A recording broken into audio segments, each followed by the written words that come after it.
Good morning, everybody. Today, we are going to talk a little bit about our reflection.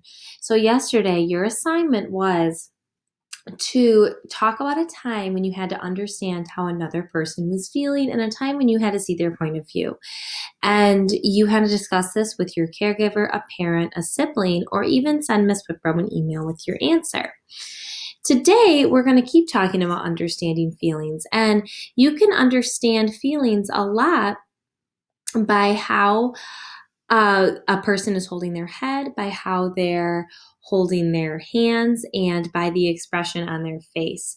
So, this is a video we watched last week, and we saw that the two boys in this video, it was an accident, but spilled milk on the girl here in the upper left-hand corner. And we can see that based on her facial expressions that she's feeling a little embarrassed.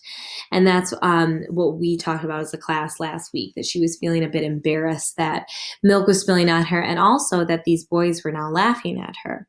Her friend, we can tell looking at her face that her friend is feeling a little concerned about her feelings. She's worried that her friend is hurt, and she wants to make sure that she helps her friend clean up, and she doesn't really appreciate that the boys not only spilled milk on her, but didn't say I'm sorry and offer to help clean it up. So we're going to look at a couple different pictures. And in this picture, you are going to have to decide how this person is feeling based on how they're holding their head, based on their body, based on their face. So the first one, his head, I'm going to do this one with you, and then you're going to do the other three.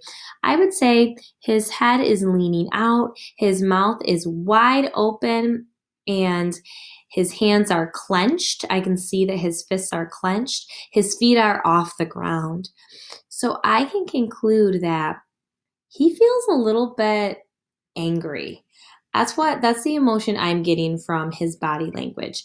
His head is out, his mouth is open, and at first I thought maybe he was excited, but then I saw that his feet were off the ground and his fists were clenched. So it seems like he might be feeling a little bit angry.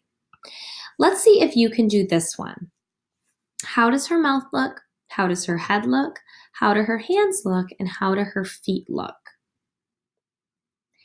I want you to pause the video, and I want you to try and guess how you think she's feeling. Look at how her mouth is, her head is, her feet, and her hands. See if you can guess how she's feeling, then unpause and think if we're thinking the same thing. Okay, once you have unpaused the video, I think that she is feeling peaceful. And the reason I think she is feeling peaceful is because her mouth is closed. She's kind of smiling. Her head is level, her head is straight, her hands are behind her back, and her feet are together. Let's see if we can do another one. Okay, again, I'm going to have you pause the video, see if you can complete these sentences. Hands are, feet are, head is, mouth is, just speaking aloud. You don't need to write this down. And then we're going to see if we draw the same conclusion about how she's feeling. All right.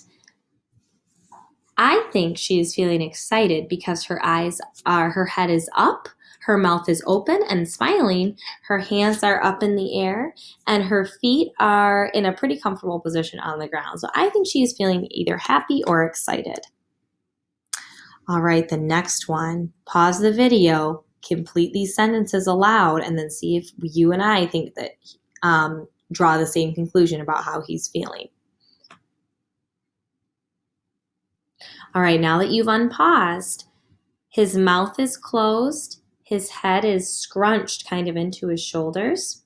Well, I guess we can't really tell if his mouth is closed, but I'm guessing it's closed. I can see that his head is kind of in a turtle, kind of scrunched into his shoulders. His hands are clenched and they're covering his mouth, and his feet are on the ground. I think that he's maybe feeling a little anxious or a little worried because of his body language. So you can conclude how someone is feeling just based on their body language. So my challenge for you in your assignment today is I want you to grab a scrap sheet of paper, and I sent you home with a notebook. So maybe just rip out the back sheet of paper if you don't have a Post-it note or a scrap paper near. I want you to see if you can draw a character, put their mouth a certain way, their head a certain way, their hands and their feet a certain way, and see if a guest in your home can conclude how they're feeling. So take a good 5 or 10 minutes to draw this and really put in some detail so that the guest you're sharing this with is able to have a clear image in their head and can really see how your character is feeling. Feel free to name your character, give your character an outfit. See if you can design a character and have that feeling in your head as you're drawing so you know how you want their mouth to look. If you want, for example, you want your character to look happy, you should probably draw a big open smile with all their teeth. You want your character to look sad, think about what you can draw on their face. Think about how their shoulders might look if they're sad. So I'm going to challenge you to do this with a guest in your home. And I will see you at 10:10 for our math Zoom.